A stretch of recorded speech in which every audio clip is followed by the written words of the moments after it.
ako. Hindi ako aalis dito. Babawiin ko na ang desisyon kong maging CEO ng kumpanyang to kung hindi mo ko tutulungan. Sige na. Desperado na ako. What do you want from me? What do you want from me? You want the truth? Here's the truth. I loved your sister. I loved her.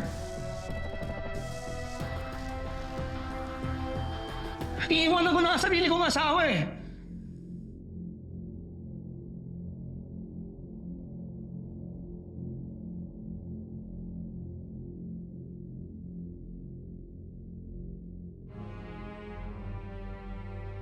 Your sister and I, we felt love.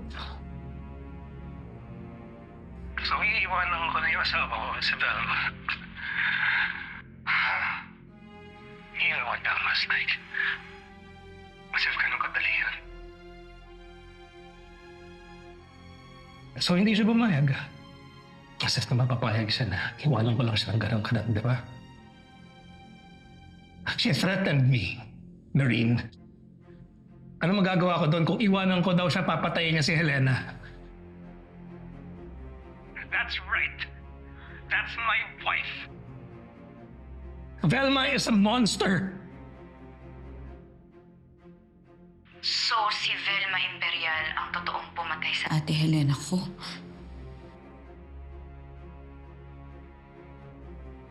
Yes. Siya yung pumatay sa kapatid mo.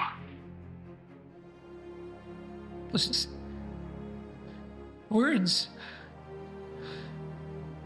But she did it. Lahat ng sinabi niyang gagawin niya, she did it. She's the one who pushed her to her death. She pushed her off.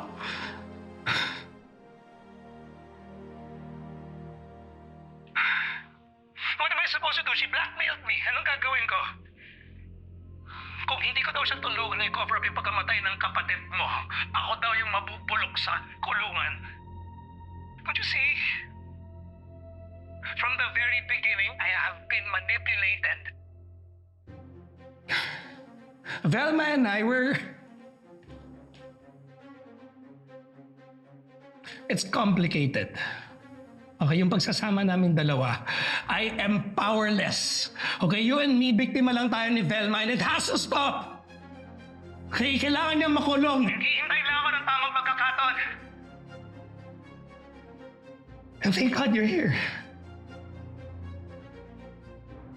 Seems to me the time is now.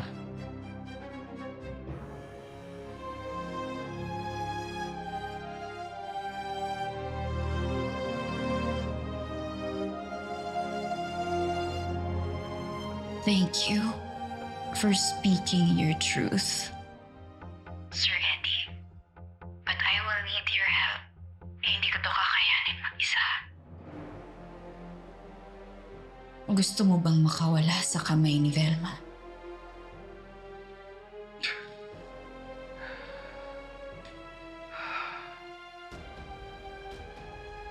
Well, it's about time.